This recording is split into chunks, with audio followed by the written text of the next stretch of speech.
Let us pray. Lord God, open our hearts and minds by the power and presence of your Holy Spirit, that as this scripture is read and proclaimed, that we may be filled with hope, zeal for you, and everlasting life. Now, Lord God, may your word come through me or in spite of me. Thank you, Lord, for yet one more opportunity for us to try to get it right. Amen. The story of Palm Sunday is based on Luke's Gospel, the 19th chapter. After he had said this, he went on ahead, going to Jerusalem.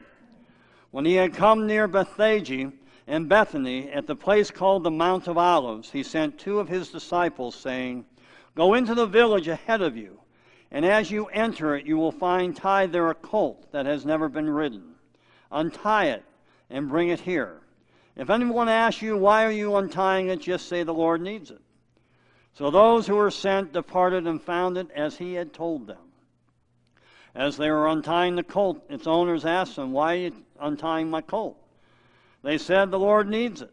Then they brought it to Jesus, and after throwing their cloaks on the colt, they set Jesus on it. As he rode along, people kept spreading their cloaks on the road.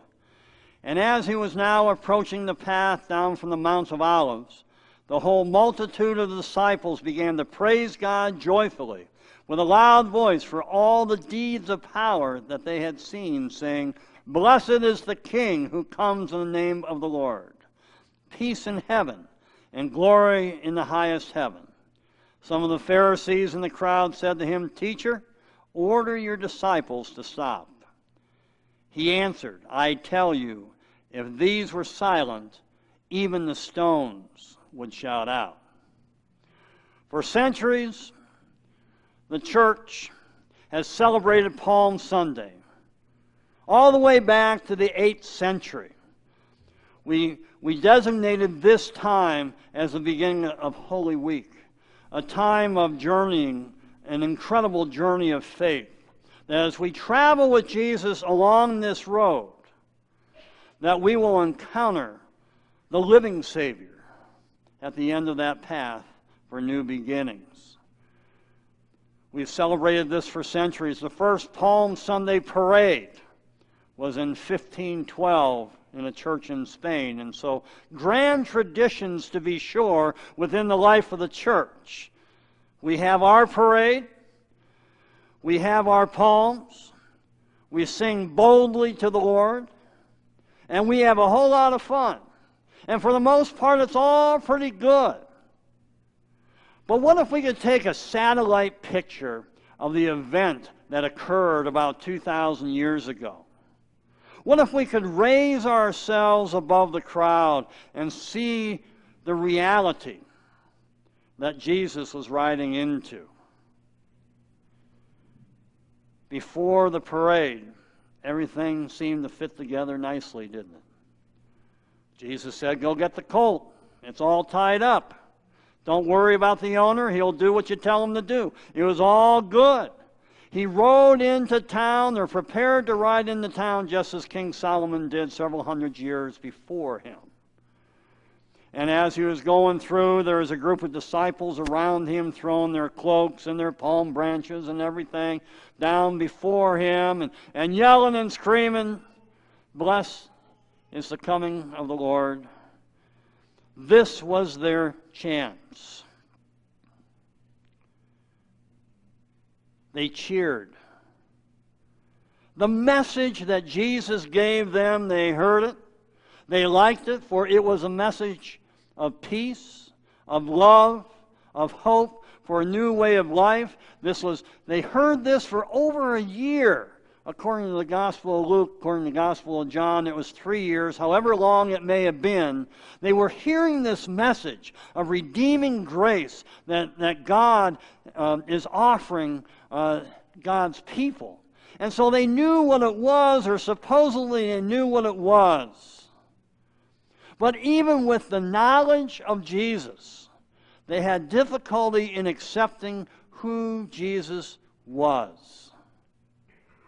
They stopped short, and maybe they stepped back getting into their old ways of living here once in a while, because all of a sudden in their head was, here, this Jesus is going to come into Jerusalem, and all of a sudden the Romans are going to be gone, all their material possessions will be back, and everything's just going to be just great. That's what Jesus' followers were thinking. There is joy that day in the followers of Jesus. But I envision that to be a small, encapsulated bunch within a mass of people. I would imagine most of the crowd was just there. They weren't screaming their hosannas. They weren't celebrating Jesus coming into that holy city. They may have been just a little bit irritated because Jesus and his followers were kind of getting in their way of their normal routine. You see, Jerusalem was probably was the largest city in the Middle East at the time, 50,000 people. But at the beginning of Passover, that population expanded by 3 times. And so you had all these people coming in at the same time. They didn't know who this Jesus guy was. They didn't know who these disciples were. They were getting in their way. That's the other side that maybe the gospel is not talking about. The crowd. Most of the people on the street. You see, to the world, Jesus was nothing more than a distraction. Perhaps to others, a sideshow. And the truth be known, if the disciples were true to their own feelings, Jesus was okay for a while too. The parade would soon end, and their hosannas, their acclamation of Jesus, would suddenly turn south to shouts of, "Crucify him! Crucify him!" You see, everything is fine until it's not. Until life changes directions. One day the flowers are coming up, the next day 3 inches of snow. Had to put that in there. I couldn't believe it. When I woke up Friday morning, and I said, "Oh my Lord, what are you doing?" But it's all gone now. It's all gone now. Well, see, life changes in an instant. But maybe that's where hope begins. Hope begins in the midst of those terrible changes in our lives. The hope begins when we see light even in the midst of darkness. That's what hope is all about. Hope we can't see. We don't hope that this is a pulpit, it's a pulpit. We hope for what is not seen. And that is the joy of believing. This morning, and maybe every morning, and I'm sure every morning, Jesus is shouting to us, "Come join me on this journey." Because the reality is that Jesus' journey is not unlike our own in many ways. So we could say, "Preacher, wait a minute. Jesus' journey is different from mine." Well, maybe Jesus is on the same journey as we're on. Because within Jesus' journey there was the good, and there were some good times. He and the disciples it was a hoot for them to go out and travel around and see the people and do pastoral care and do the preaching and do the dinners, even if it was for 5,000 and 4,000 people. Those were good times to be sure. The times together were good times, and we can see that in our own lives. There's some times in our life just everything comes together, just like the Colt being there at the right time. If you're a golfer, there are times when every shot you make is right down the center of the fairway. Everything you do is absolutely perfect. If you're a bowler, that ball's going down, hitting all the pins all the time. There are some times when you're bowling that you can't do anything wrong. If you're a soccer player, the ball's going to go in the net every time. But then there are other days when the wheels come off, when life changes. And then the darkness starts coming in. That's why it's about us, saints.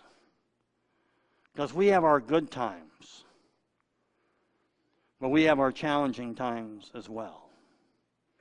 Holy Week is about knowing that Jesus is with us the whole time. Not just in times of joy, not just in times of Easter egg hunts and crafts between services and taking a palm branch and all that stuff. And Jesus is here, yeah, but also especially in those times of doubt and dismay and pain and anguish. The suffering of loss of loved ones. When things start getting out of kilter. That's all part of Holy Week too. And Jesus is there. When the happiness turns to tears. For Jesus, those were tears of blood. You see, Jesus invites us on this journey because it is ours to take. Jesus may have been alone going through that parade, but he so desperately wanted that crowd to be with him as well.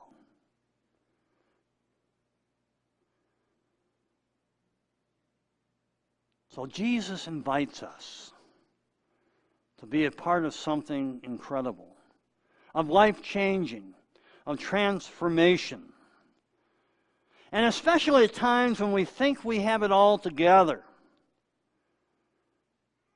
then suddenly life hits us right between the eyes. Another setback, another ill-chosen word or feeling, unfeeling comment, or maybe an attitude that is hardly Christ-like. Have you ever been there? Have you ever said things you just like to reel back? Oh, brothers and sisters, we are already on the journey. We just now have somebody to journey with. We are on the journey along with all those who are along the margins of the journey, the rest of the crowd, whether they know it or not. Wish it weren't that case. But we need Jesus right now. Because all of us during these times along the journey wish that we could take back what we gave out. Wish we could ask forgiveness when we have hurt or been distracted by our own weariness or self-centeredness. The church says that he went alone. I don't think so. I think we're on that path along with Jesus. I think we're all walking along that path. But thank God we have a Savior who understands that. Thank God we have a Savior who's going to walk along with us along this path of life. And that there's light at the end of the tunnel. The tradition of the church says, I'm not supposed to say hallelujah before Easter Sunday, but I'm going to say it. The tradition is when we get to Easter, it's going to be a grand hallelujah. Because we can look back and say, in the midst of all the garbage, that God was there, and God will get us through, and God did get us through. That's our Easter celebration, that we are celebrating new life. And perhaps I am being premature as a preacher to begin this preaching on Easter, but can't help it. We ought to be excited. We ought to be thrilled that we're in this all together with our Lord and Savior Jesus Christ. As we walk along this dusty road together, we're on the back of the colt with Jesus. And saints, that is not a bad thing.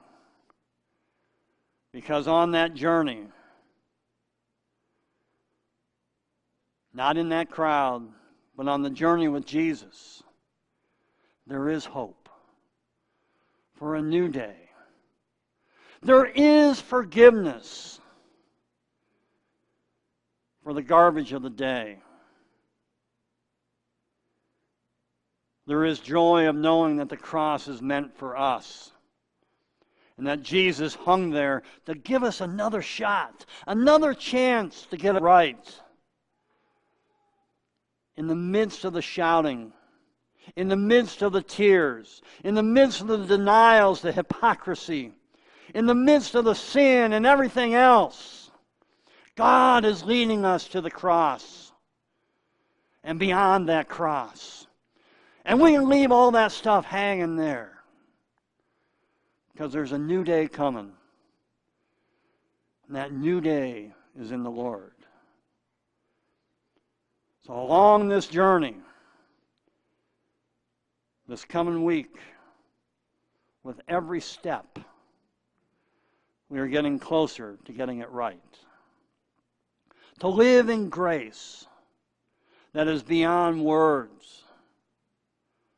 So what began as just noise and distraction ends with the gift of eternal life. A gift from God for those who believe and those who are also hardened from the Word. This gift that we will celebrate is a gift available to all people, because Christ died on that cross for all people.